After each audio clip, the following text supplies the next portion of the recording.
하나님 말씀 요한계시록 1장 3절 말씀입니다. 찾으셨으면 다 같이 합독해 올리겠습니다. 이 예언의 말씀을 읽는 자와 듣는 자들과 그 가운데 기록한 것을 지키는 자들이 복이 있나니 때가 가까움이라. 아멘. 예언의 말씀을 읽고 듣고 지키는 자들이 복이 있다고 말씀했습니다. 그러한 자들이 복이 있나니 때가 가까움이라 하셨는데, 이 때는 무슨 때냐면 바로 예수님 재림하실 때를 가리킨 것입니다. 계시록 1장 7절에 보면 볼지어다 구름을 타고 오시리라 말씀했죠. 그러니까 이 때가 무슨 때냐면 때가 가깝다 그랬는데, 가깝다는 이 때는 예수님께서 재림하실 그 때가 가깝다는 것입니다. 예수님 재림하실 때 예언의 말씀을 읽고 듣고 지키는 자가 복이 있다고 그랬는데, 복이 여러 가지 사람들이 생각하는 복이 따로 있겠지만 각기 또 복을 생각하는 게 다르겠지만, 성경에 말씀한 예수님 재림이 가까울 때에 우리가 받아야 될 복은 다른 복이 아니고요, 재림하실 예수님을 맞이하는 겁니다. 그거 외에는 다른 어떤 것도 우리의 복이 될 수는 없는 겁니다. 세상에 아무리 돈이 많다고 해도요, 세상에 아무리 세상적으로 형통하다고 그래도, 세상에 어떤 지위가 높고 세상에 어떤 유명한 사람이라고 하더라도 그걸 복이라고 이야기하는 사람들도 있겠지만, 예수님 재림을 맞이하지 못하는 사람이 된다면 그 모든 것은 복이 될 수가 없는 겁니다. 다 불타버릴 것이 되고 다 소멸되어 버릴 것만 되기 때문에 절대로 복이라고 이야기할 수 없게 되겠죠. 그래서 진짜 복이 무엇이냐면 예수님 재림이 가까운 이때에 예수님의 재림을 맞이하는 것이 우리의 진짜 유일한 복이 될 수 있는 겁니다. 이 복을 누구만 받느냐면 예언의 말씀을 읽고 듣고 지키는 자만 받을 수 있다라고 말씀했습니다. 그런데 요한계시록의 말씀이 이 예언의 말씀을 가리킨 건데, 예언의 말씀은 아무나 읽고 듣고 지킬 수 있는 것은 아닙니다. 예수님의 재림을 아무나 기다릴 수 있는 것은 아닙니다. 누가 예수님의 재림을 기다릴 수 있고 누가 또 예언의 말씀을 읽고 듣고 지킬 수가 있느냐면, 이 요한계시록이라는 이 말씀 자체가 예수님을 믿고 있는 사람들에게 주신 말씀입니다. 예수님을 믿고 있는 교회에게 주신 말씀입니다. 요한계시록 22장 6절과 16절 말씀에 보면 예수님께서 이 요한계시록의 말씀을 천사를 보내가지고 사도 요한에게 보내어서 보여주신 것이 이 요한계시록 말씀입니다. 그런데 이 요한계시록 말씀은 이미 예수님을 믿고 있는 종들에게, 그러니까 남종과 또 성별을 따라서 남자들과 여자들, 남종과 여종들에게 주신 말씀이 요한계시록입니다. 그리고 이미 예수님을 믿고 있는 교회들에게 주신 말씀이 요한계시록의 말씀이라고 분명히 성경은 말씀했습니다. 그래서 예수님을 이미 믿고 있는 사람들이 요한계시록 예언의 말씀을 지켜가지고 다시 오실 예수님을 맞이할 수 있는 그 복을 받아야 된다는 것을 말씀한 것입니다. 그래서 우리 예수님께서는 이 땅에 2000년 전에 오셨을 때 우리를 위하여 죽으시기 위하여서 오셨습니다. 인생이 선악과를 먹지 말라고 그랬는데 선악과를 먹어 타락하게 돼버리고 말았습니다. 하나님께서는 그런데 사람이 타락하도록 지으신 게 아니었고, 흙으로 돌아가기 위해서 지으신 게 아니었고, 사망하기 위해서 지으신 것이 절대 아니었습니다. 하나님께서 사람을 지으신 것은 영원 전부터 가지고 계셨던 그 영광을 같이 누리기 위해서 사람을 지으셨던 것입니다. 영원히 같이 동거동락하면서 그 영광을 누리기 위해서 사람을 지으셨던 겁니다. 그런데 공의의 시험에서 사람이 타락해버리고 말았던 것입니다. 그런데도 불구하고 하나님께서는 인생을 버리지 아니하시고 인생을 내버려 두지 않으시고 사망과 고통 가운데 내버려 두지 않으시고 아들 예수님을 보내가지고 다시 그 사망에서 죄악 가운데서 건져내버려서 결국에는 영원히 같이 영광을 누릴 사람으로 이루어내버리기를 목적하셨던 것입니다. 그래서 하나님께서는 결국에는 정하신 때에 아들 예수님을 보내셨습니다. 아들께서는 2000년 전에 이 땅에 사람의 몸을 입고 오셔가지고 친히 죽기까지 아버지 하나님의 뜻에 순종하셨습니다. 아버지 하나님의 뜻은 사랑이었습니다. 타락해버렸을지라도 우리를 사랑해주고 싶어 하셨던 것입니다. 사랑하기 위해서는 결코 죄가 남아있어서는 안 되기 때문에 그 죄의 모든 형벌을 예수님께서 대신 받아버리셔서 우리를 향한 아버지의 사랑이 죄의 문제를 해결한 다음에 우리에게 올 수 있게 하셨던 것입니다. 아들 예수님께서는 우리의 모든 죄를 짊어지시고 십자가에서 친히 살찌어 피 흘려 죽어주신 것입니다. 이 사랑은 세상 어디에서도 찾아볼 수 없는 사랑입니다. 내가 죄를 지었는데 내가 죽어야 되는데 그걸 위해서 아들께서 오셔가지고 아버지의 뜻을 따라서 대신하여서 살이 찢기시고 피를 다 쏟으셔서 죽어주셨더라 이것입니다. 그때로부터 시작된 우리 아버지 하나님의 사랑, 우리 예수님의 사랑은 지옥 갈 죄를 모두 사해버리신 그 십자가의 사랑으로부터 시작해서 이 종말에 결국에 완성이 되게 될 것입니다. 아버지 하나님의 사랑, 우리 예수님의 사랑은 십자가로부터 시작이 됐던 것입니다. 먼저는 십자가에 대신 죽으신 그 일을 통하여서 믿는 모든 자들에게 지옥 갈 죄를 사해 주시는 일이 있게 됐습니다. 우리가 예수님을 믿자마자 그 순간 그 즉시로 성령으로 거듭난 그 즉시로 천국의 시민권을 얻게 됐습니다. 시간이 필요하지 않은 것입니다. 예수님을 믿는 그 순간, 예수님을 믿어지는 그 순간에 우리는 지옥 갈 모든 죄는 다 예수님의 피로 말미암아 완전히 사함을 받게 된 것입니다. 그런데도 우리 자신을 돌아보아 아는 것은 예수님을 믿었어도 우리가 아직 완전한 사람에 이르지는 못했죠. 그런데 하나님께서는 우리로 완전한 사람이 되기를 목적하십니다. 우리가 지옥 갈 죄를 사함받았다는 것은 아직 이제 갓난아이로 새로 태어난 것뿐입니다. 식물로 하자면 이제 거룩한 씨로 새롭게 심겨진 것뿐입니다.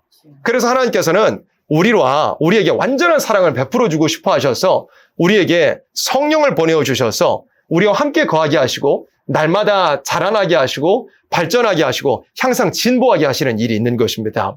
그렇게 십자가로부터 시작된 하나님의 사랑은 결국에는 무엇으로 완성되느냐면 마지막 때에 예수님께서 재림하시고 이 땅의 모든 죄악 세력들을 심판하시고 이루실 예수님의 나라로서 아버지 하나님의 사랑이 완성되게 되는 것입니다. 그래서 우리는 그 사랑을 받기로 작정된 자들입니다. 그 사랑을 받기를 또한 소망하는 자들입니다. 하나님께서 그 사랑의 완성의 나라, 완전한 사랑이 이루어지는 그 나라를 우리에게 주기를 원하셔서 모든 역사를 이루어가고 계신 것입니다. 우리는 세상에 소망 없는 사람들처럼, 세상에 동물들과 같이 사는 사람들처럼 그저 먹을 것만 위해서 살다가, 그저 육체의 정욕만 위해서 살다가 흙으로 돌아가고 믿든지 안 믿든지 상관없이 다 불구덩이로 들어가 버릴 그런 사람들이 절대 아니라 이 말입니다. 이미 아버지 하나님의 사랑은 예수님의 십자가로부터 시작해서 우리에게 오기를 시작했던 것입니다. 그 사랑받은 우리들은 이제 그 사랑이 완성될 눈물도 죽음도 고통도 없는, 조금의 죄악도 없고 조금의 눈물도 없게 되는, 슬픔도 없게 되는 그 아름다운 나라를 소망하면서 나아가야 되는 것입니다. 그런데 그 나라에 들어가기 위해서는, 그 완성된 사랑의 나라를 우리가 받아 누리기 위해서는 반드시 어떻게 해야 되느냐면 예언의 말씀을 읽고 듣고 지키라고 말씀을 하신 것입니다. 그러면 예언의 말씀이 무엇이냐면 요한계시록 10장 7절 말씀 넘겨서 찾아보도록 하겠습니다. 요한계시록 10장 7절 말씀입니다. 예언의 말씀을 읽고 듣고 지키라고 말씀했는데 예언의 말씀이 뭐냐? 요한계시록에서 핵심적인 구절이 바로 요한계시록 10장 7절 말씀입니다. 찾으셨으면 같이 합독에 올리겠습니다. 일곱째 천사가 소리내는 날 그 나팔을 불게 될 때에 하나님의 비밀이 그 종 선지자들에게 전하신 복음과 같이 이루리라 그랬습니다. 예언의 말씀 읽고 듣고 지키라고 말씀했는데요. 예언의 말씀은 선지자들에게 전하신 복음이다라고 말씀을 했습니다. 화면을 같이 보시도록 하겠습니다. 이 앞에 화면을 보시면 선지자들에게 전하신 복음과 같이 이 종말의 역사가 이룬다고 그랬습니다. 예언의 말씀을 읽고 듣고 지키라고 하셨는데 예언의 말씀은 선지서의 말씀과 연결이 된다고 방금 계시록 10장 7절에 우리가 합독했습니다. 선지서의 말씀이 무엇이냐면 우리가 구약 성경을 찾아보면 이사야 성경으로부터 말라기 성경까지 선지서라고 분류되는 그런 성경들이 있습니다. 그 성경은 구약 시대에 하나님의 백성들에게 주셨던 말씀이었습니다. 하나님의 백성이 구약 시대하고 신약 시대하고 구분을 할 수 있는데 구약 시대는 무슨 시대였느냐면 예고편과 같은 그런 시대였습니다. 그림자와 같은 시대였고 아직 실체가 오기 전의 시대였던 겁니다. 예고편이 있다면 본편이 있어야 되겠죠. 그림자가 보였다면 그 그림자에 실체가 있어야 되는 거잖아요. 그래서 구약 시대는 예고편이라고 할 수 있고 신약 시대는 예수님 오신 뒤로는 본편의 시대라고 할 수 있고 또 다시 한번 구약 시대가 그림자라고 할 것 같으면 신약 시대는 예수님 실체가 오신 시대라고 우리가 구분을 할 수가 있습니다. 예고편은 모든 걸 다 보여주는 건 아니잖아요. 그래서 하나님께서 말 그대로 예고편으로서 일부만 보여주셨던 것이고 원리만 보여주셨던 시대가 바로 구약 시대였습니다. 구약 시대는 하나님의 백성이 모든 민족이 하나님의 백성이 아니었습니다. 구약 시대는 아브라함과 이삭과 야곱의 육적인 후손이라고 하는 이스라엘 민족 딱 한 민족만 하나님께서 예시로 삼아가지고 예표로 삼아가지고 예고편의 민족으로 삼아가지고 하나님은 이렇게 역사하신다는 것을 보여주시는 그런 시대였습니다. 그리고 신약 시대로는 예수님 오신 뒤로는 이제 아브라함의 육적 자손이 아니라 더 확장되어서 아브라함의 영적 자손, 모든 민족, 그러니까 어떠한 민족도 상관없고 어떠한 인종도 상관없고 어떤 국적도 출신도 상관없이 믿음으로 말미암아 아브라함의 영적 후손된 사람들이 이 신약 시대에 하나님 백성이 되는 것입니다. 그런데 구약 시대에 하나님께서 예고편의 민족이었던 이스라엘 민족에게 선지자들을 보내가지고 말씀하게 하시는 일이 있었던 겁니다. 왜 이스라엘 민족에게 하나님께서 선지자들을 보내셨느냐면 이스라엘 민족이 하나님의 백성이었음에도 불구하고 여러 가지 부패한 것들이 많았었기 때문입니다.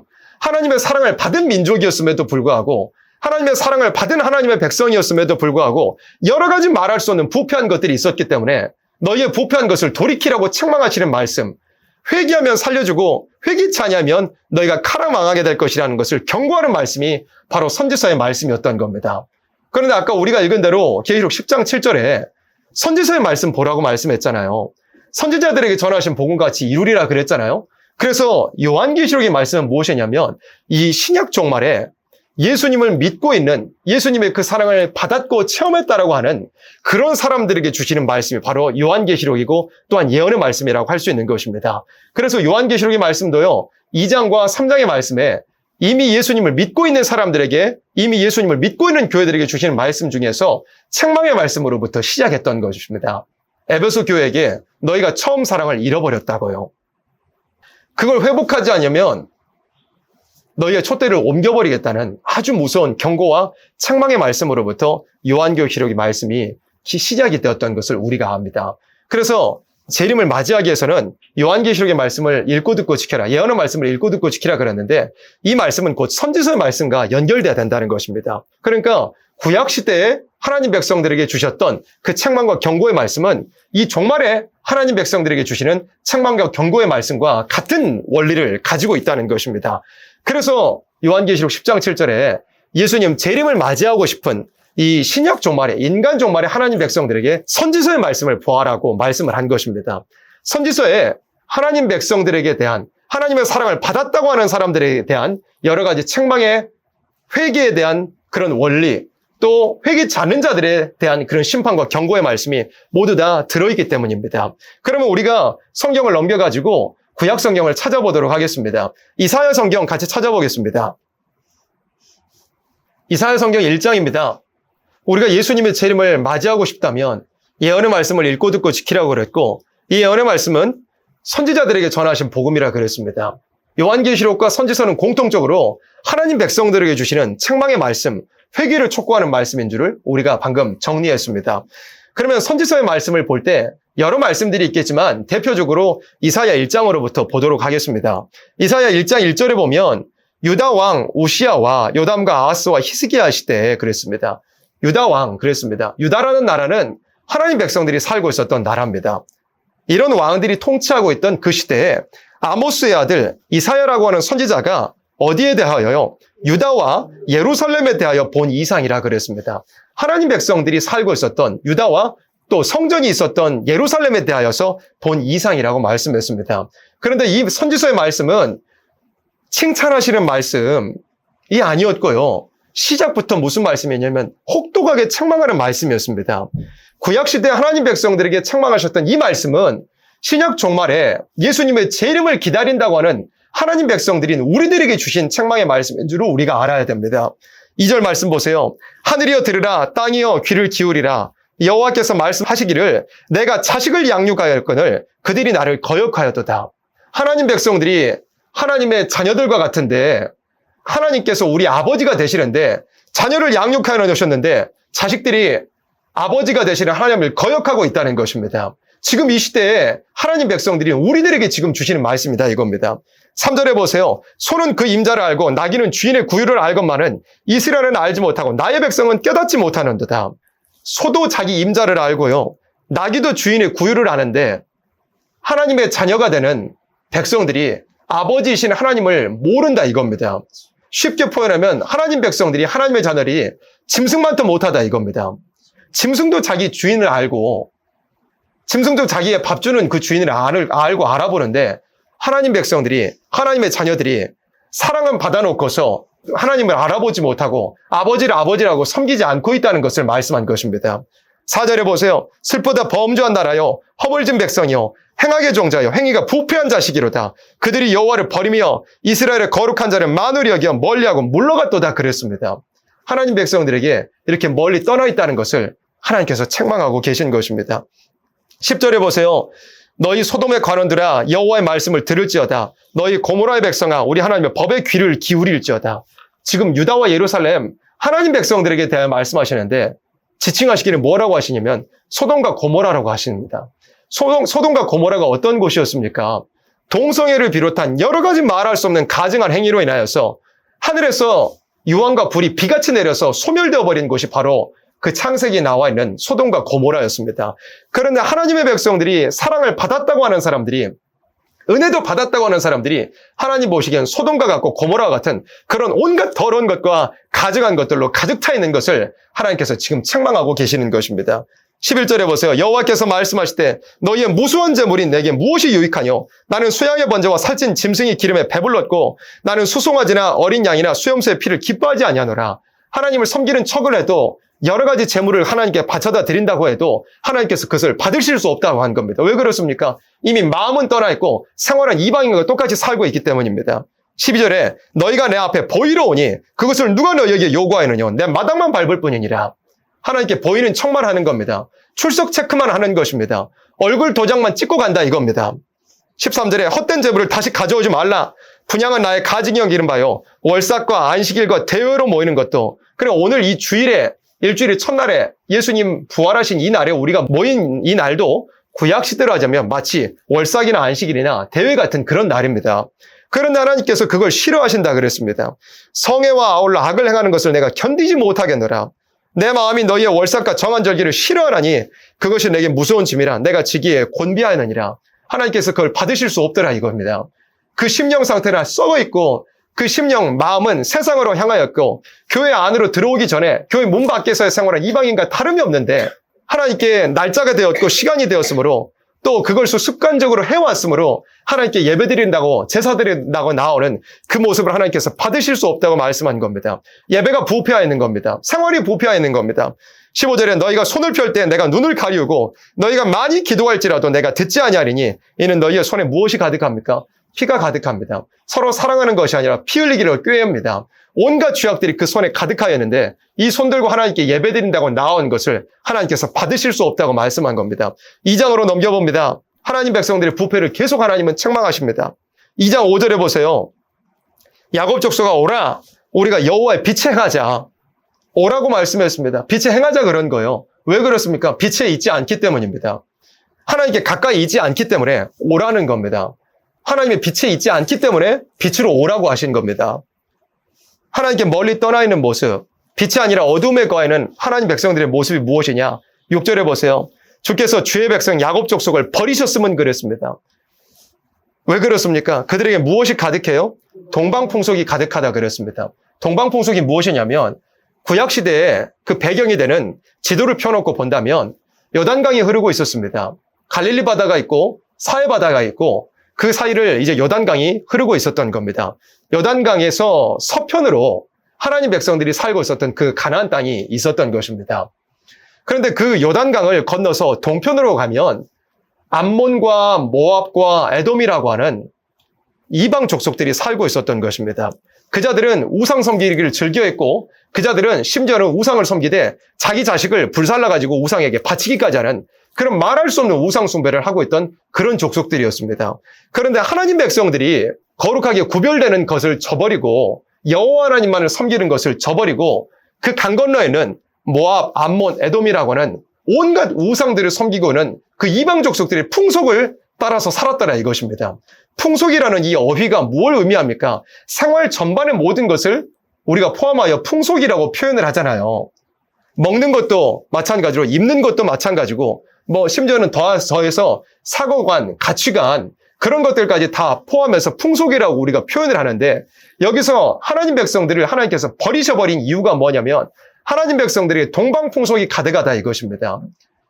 이방 족속들이 가지고 있는 그런 풍속들, 머리부터 발끝까지의 모든 보여지는 모습들이 있잖아요. 먹고 마시는 모든 것들이 있잖아요. 시간과 물질 사용하는 모든 것들에 있어서 이방 족속들이 하는 그런 풍속들이 하나님 백성들에게 있었기 때문에 하나님이 야곱 족속을 버린다고 말씀한 것입니다. 또 보세요. 그들이 누구와 같이요? 블레셋 사람 같이. 이제 동쪽에 모압, 암몬, 에돔이 있었다면 블레셋 사람은 서쪽에 저 지중해에 가까이 있었던 족속들이 바로 블레셋 이방 족속들이었습니다. 하나님 백성들이 블레셋 사람 같이 술객이 되며 이방인으로 더불어 손을 잡아 언약하였습니다. 그랬습니다. 귀신을 따라가는 짓을 하고 있었다 이거죠. 7절에 보세요. 그 땅에는 은금이 가득하고 보화가 무한하며 그 땅에는 마필이 가득하고 병가가 무수하며 그 땅에는 우상도 가득하므로 그들이 자기 손으로 짓고 자기 손가락으로 만든 것을 공경하여 천한 자도 절하며 귀한 자도 굴복하오니 그들을 용서하지 마옵소서. 하나님 백성들이 온갖 우상으로 또 그저 돈만 따라가는, 돈만 쫓아가는 그런 이방인들과 같이 살고 있었다는 것을 하나님 강하게 책망하고 계신 것입니다. 3장으로 넘겨봅니다. 3장에 보면 보라, 주 만군의 여호와께서 예루살렘과 유다에 의뢰하며 의지하는 것을 제어버리시되 그랬어요. 하나님 백성 유다와 예루살렘이 하나님만 바라고 하나님만 의지하고 하나님만 구하는 게 아니라 세상의 여러 가지 것들을 너무나 의지하고 살았던 것입니다. 그걸 이제 나열하시는데 그 의뢰하는 모든 뭘 의지합니까? 양식을 의지했습니까? 양식을 의지했던 겁니다. 입에 들어가는 것이 자기가 의지하는 것이 됐던 것입니다. 또 그 의뢰하는 모든 물과 그러니까 하나님을 바라보고 산 게 아니라요. 먹고 마시는 걸 위해서 살았던 것입니다. 먹고 마실 거 많이 쌓아놨으면 그걸로 자기의 마음이 든든했던 겁니다. 하나님으로 마음이 든든한 게 아니었고요. 2절에 용사와 전사와 자판관과 선지자와 복술자와 장로와 50부장과 귀인과 모사와 공경한 장인과 능란한 요술자를 그리하실 것이며 사람들 의지했던 겁니다. 하나님 의지하지 않고 이 사람에게 내가 친하게 있으면 이 사람과 관계를 돈독하게 해놓으면 내가 이 세상에서 흔들리지 않겠지. 어려움을 당해도 이겨낼 수 있겠지. 사람을 의지하고 살았던 것입니다. 하나님 그걸 다 제거해버리시겠다고 책망하시는 것입니다. 8절에도 보세요. 예루살렘이 멸망하였고 유다가 엎드려졌으면 그들의 무엇과 무엇이요? 그들의 언어와 행위가 여호와를 거스려서 그 영광의 눈을 촉범하였습니다. 그랬습니다. 하나님 백성들이 부패했대요. 무엇 때문에 부패했느냐면 언어와 행위가 부패했다는 겁니다. 하나님 백성들이 말을 사용을 안 한 겁니다. 하나님 백성다운 행동을 안 한 겁니다.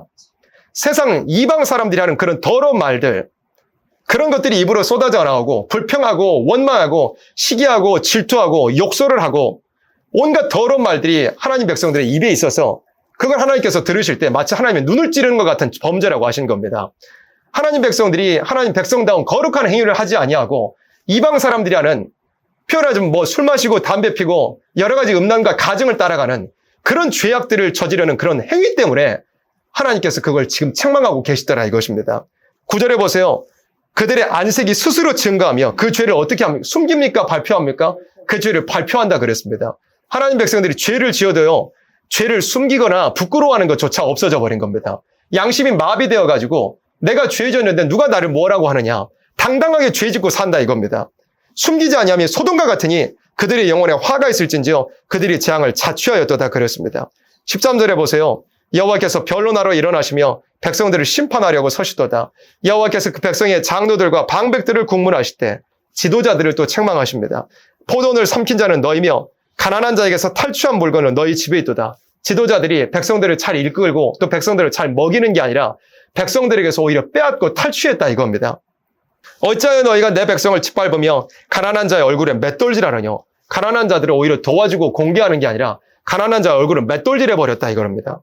주 만군의 여호와 내가 말하였느니라 하시리로다. 그 다음에 16절에 보세요. 하나님 백성들이 그 모습이 얼마나 이방인을 닮아서 머리부터 발끝까지 치장하고 자기를 영광스럽게 하고 다니길래 하나님께서 화가 나셔서 이걸 전부 나열을 해놓으신 겁니다. 하나님 백성들의 모습은 세상과 달라야 됩니다.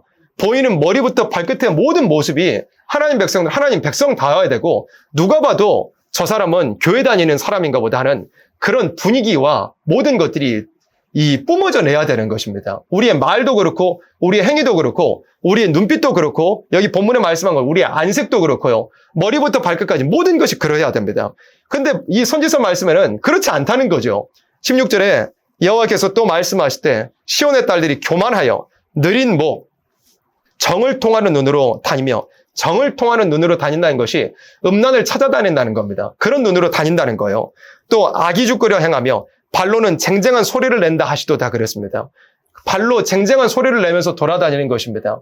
이방 여인들이, 하나님을 모르는 이방 여인들이 자신을 치장하고 또 여러 가지 가증한 일을, 음란한 일을 벌이기 위해서 여러 가지 예를 들자면 또각또각 신발을 신고 다니는 그런 것들도 이 말씀에 다 포함이 되는 것입니다. 자기를 영화롭게 하고 자기를 치장하는 여러 가지 것들이 여기에 다 포함된 겁니다. 17절에 보세요. 주께서 시온의 딸들의 정수리에 딱지가 생기게 하시며 그랬어요. 머리로 온갖 이방인들을 닮아가는 모습을 하고 다니니까 하나님께서 그 머리에 딱지가 앉게 해버린다는 겁니다. 또 뭐라고 했습니까? 여호와께서 그들의 하체로 드러나게 하시리라 그랬습니다. 하체가 드러나는 건 부끄러운 겁니다. 그런데 하나님의 백성들이 교회 안에 들어있는 사람들도 자기 하체 드러나는 걸 부끄러워할 줄은 모릅니다. 또 날이 더워지고 있는 요즘이잖아요. 교회 안에서도 이게 지식이 없으면요.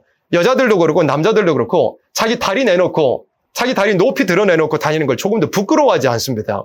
하나님 백성들 이방인들을 닮아버린 겁니다. 근데 하나님께서는 그런 자들을 하체를 다 뒤집어 엎어버린다고 하시는 겁니다. 다 뒤집어 까버린다고 하신 겁니다. 너희가 그렇게 부끄러운 줄 모른다면 진짜 부끄럽게 해버린다 이겁니다. 모든 옷 입는 것도 지금 말씀하고 계신 거예요.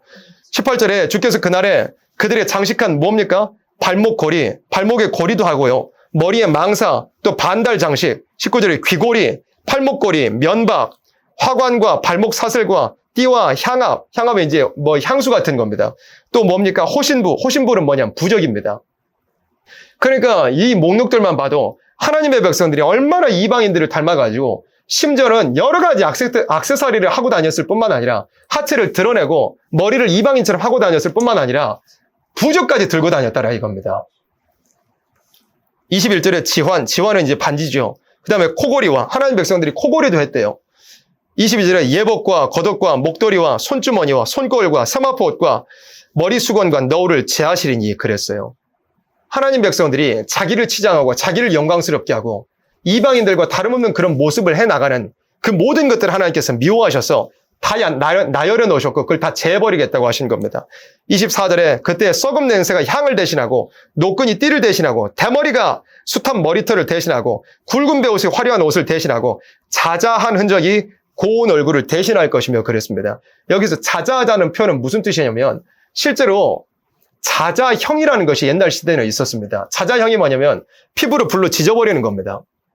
옛날에 뭐 그런 형벌들이 있었다는 걸 우리가 듣기도 했잖아요. 뭐 죄인들을 고문하거나 그럴 때 불에다가 달군 그 쇠 막대기를 피부에다가 지져버리잖아요. 그걸 뭐라 그러냐면 자자형이라 그럽니다. 피부로 불로 지셔서 글씨를 새기기도 하고요. 죄인이라는 낙인을 찍어버리기도 합니다. 그게 자자형입니다. 그 자자한 흔적이 어디에다가요? 고운 얼굴에 하나님께서 남겨버리겠다고 한 거죠. 하나님 백성들이 이방인들과 다름없이 얼굴을 치장하고 이방인들과 다름없는 모습을 하고 다니니까 하나님 백성들에게 그 불로 지져버리는 그런 형벌을 하겠다고 이 말씀이 얼마나 무섭지 않습니까? 그래서 그러니까 하나님께서는 지금 뭘 말씀하고자 하시는 거냐면 너희는 거룩해라 이거죠. 내 사랑을 받은 사람답게 달라야 된다 이겁니다. 그리고 내가 주고 싶어 하는 사랑을 그 완전한 나라의 축복을 다 받아 누릴 사람답게 살아라 이겁니다. 하나님이 안타까워하는 심정이에요. 하나님이 막 정죄하고 찍어 누르고 그렇게 하시려고 지금 말씀하신 게 아니라 하나님은 우리를 구별되기 원하셔서 그 사랑 주고 싶어 하셔서 지금 말씀하고 계시더라 이겁니다. 25절에 보세요. 너희 장정은 칼에 너희 영사는 전란에 망할 것이며 그 성문은 슬퍼하며 곡할 것이요 시온은 황무하여 땅에 앉으리라 그랬습니다. 그 다음에 5장에도 보세요. 5장 8절입니다. 하나님 백성들의 부패가 무엇이냐? 가옥에 가옥을 연하며 전토에 전토를 다하여 빈틈이 없도록 하고 이 땅 가운데서 홀로 거하려는 그들은 화 있을진지요. 하나님 백성들은 세상에 소망이 없어야 합니다. 그런데 하나님 백성들이 이 이사야 5장에서는 바른 열매, 극상 포도 열매를 맺지 못한 이유가 뭐냐를 말씀할 때 가옥에 가옥을 연하며 전토에 전토를 연하여 이 세상에서 여러 가지로 끌어모으고 그걸로 마음 든든해서 살려고 하더라 이겁니다. 9절에 만군의 여호와께서 내 귀에 말씀하실 때 정령이 허다한 가옥이 황폐하리니 크고 아름다울지라도 거할 자가 없을 것이며 아무리 많이 가지고 있다고 해도 그러니까 여기서는 가옥을 말씀했으니까 요즘 표현을 하자면 부동산이라고도 할 수도 있을 겁니다. 그런 것들을 아무리 끌어모아봤자 하나님께서 전부 황폐하게 만들어버린다 이겁니다. 그러니까 우리 하나님 백성은 세상에 소망이 없어야 되는 거예요. 10절에 열흘가리 포도원에 겨우 포도주 한 밭에가 나겠고 한 호멜지기에는 간신히 한 에바가 나리라 하시도다. 소출도 제대로 나지 않을 거라고 했습니다. 11절에 아침에 일찍 일어나 뭘 따라가요? 독주를 따라가요. 하나님 백성들이 아침에 일어나자마자 술을 마신다는 겁니다. 밤이 깊도록 머물러 포도주에 취하는 그들은 화했을진저. 아침부터 술 마시기를 시작해서 저녁까지 술을 마시고 있더라 이겁니다. 하나님 백성들이요. 12절에 그들이 연회에는 수금과 비파와 소고와 저를 갖췄어요. 여기까지는 다 악기입니다. 그래 여러 가지 악기를 연주하고 또 그것을 들으면서 세상 헛된 노래를 지절거리고 있다는 거죠. 또 포도주를 갖추었어도 여호와 행하시를 관심치 아니하며 그의 손으로 하신 일을 생각지 아니하는도다. 하나님의 자녀들이 하나님을 아버지라고 부르는 사람들이 하나님 행하시는 것은 전혀 관심이 없습니다. 13절에 이러므로 나의 백성이 무지함을 인하여 사로잡힐 것이요 그 귀한 자는 줄일 것이요 무리는 목마를 것이요 이렇게 말씀을 했죠. 하나님 백성들의 부패가 이와 같다는 것을 이사야 이제 대표적으로 1장, 2장, 3장 그리고 5장에서 구절들 몇 구절만 해가지고 한번 살펴보았습니다. 이렇게 많은 부패에 대해서 하나님께서는 예언의 말씀, 선지서의 말씀을 통해서 책망하고 계신 것입니다. 그러면 우리가 예언의 말씀을 읽고 듣고 지켜서 예수님의 나라에 들어가기를 소망하는 사람이라면 어떤 사람이 되어야 되냐면 구별되어야 된다 이겁니다. 달라야 된다 이겁니다. 우리의 머리부터 발끝까지 또 우리의 입술로 나오는 모든 언어와 우리의 손발로 행하는 모든 행위가 달라야 된다 이겁니다. 이방인들하고 구별되어 있어야 된다 이겁니다. 하나님이 지금 그걸 요구하시잖아요. 그럼 마지막으로 성경 이사야 1장 18절 말씀 보겠습니다. 이사야 1장 18절에 여호와께서 말씀하시되 오라 우리가 서로 변론하자. 한번 오라 이겁니다. 와서 같이 얘기해보자 이거예요. 무슨 얘기를 하나님 해주고 싶으시냐면 너희 죄가 주홍 같을지라도 눈과 같이 희어질 것이요 진홍같이 붉을지라도 양털같이 되리라 하셨습니다. 여기서 붉은 죄는 예수 믿기 전에 지옥 갈 죄를 가리킨 게 아닙니다.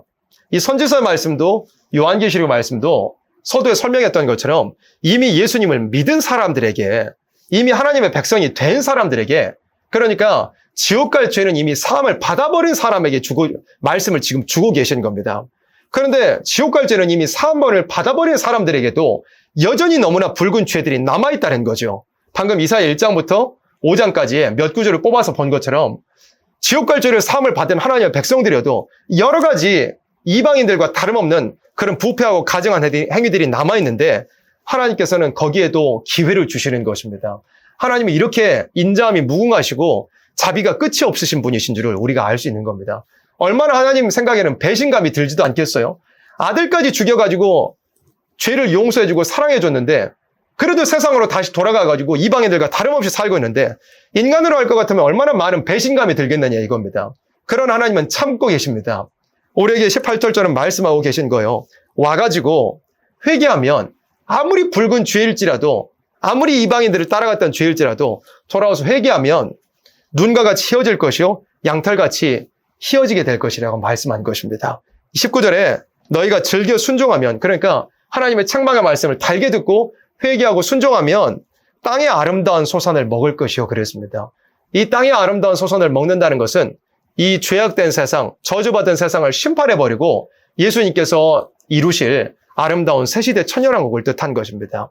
하나님의 책망의 말씀을 달게 받고 하나님 백성으로서 회개하는 그런 사람이 된다면 아름다운 새시대 천년왕국을 받아 누리게 될 걸 말씀했습니다. 그런데 아무리 하나님 백성이어도 하나님께서 이렇게 기회를 주셔도 20절의 말씀 너희가 거절하여 배반하면 칼에 삼키오리라 여호와의 입의 말씀이니라 그랬습니다. 칼에 삼키오는 이런 재앙을 당하게 될 것을 말씀했습니다. 마지막 때는 붉은 짐승의 세력이 그러니까 붉은 무신론 공산 정권이 온 세계를 다스리는 후 3년 반이라는 기간이 반드시 오게 될 것이라고 요한계시록 13장에 말씀했습니다. 그때에는 며치든지 짐승의 우상에게 경배하고 또 이마와 손에 표를 받지 않으면 칼로 다 죽여버리는 그런 무서운 시대가 있을 거라 그랬습니다. 하나님 백성으로서 예언의 말씀을 읽고 지키지 못해서 자기의 부패함을 회개하지 못해서 환란에 빠져버릴 사람들은 며치든지 칼에 죽어버리는 무서운 환란이 있을 것을 말씀했습니다. 구약시대에 하나님 백성들에게 주셨던 이 선지서의 모든 말씀들은 실제로 이 말씀들을 응해버리고 말았습니다. 하나님 백성들이 북방 아수르와 바벨론에게 칼에 다 망해버리고 말았던 것입니다. 구약의 예고편으로 보여주셨던 것처럼 이 종말에도 하나님 백성들에 대한 무서운 경고의 말씀이 지금 우리에게 들려지고 있는 것입니다. 우리는 어떠한 사람이 되어야 되겠습니까? 내 자신의 모든 생활 전반과 입술과 행위와 머리부터 발끝까지 보여지는 모습들의 모든 것을 점검하여서 정말 하나님께서 원하시는 대로 하나님께 가까이 있고 하나님의 그 빛 가운데 거하며 정말 이 세상에 소망 두지 아니하고 예수님께서 오셔서 이루실 그 아름다운 나라만을 바라보고 나아갈 수 있는 그런 우리 모두들이 반드시 되어야 할 것입니다. 그게 예언의 말씀을 읽고 듣고 지키는 것입니다. 실질적으로 지키는 우리의 생활이 되어서 반드시 땅의 아름다운 소산, 예수님께서 오셔서 이루실 아름다운 새시대 천년왕국의 축복을 다 함께 받아들일 수 있는 우리 모두들이 반드시 되어지기를 소망합니다. 아멘.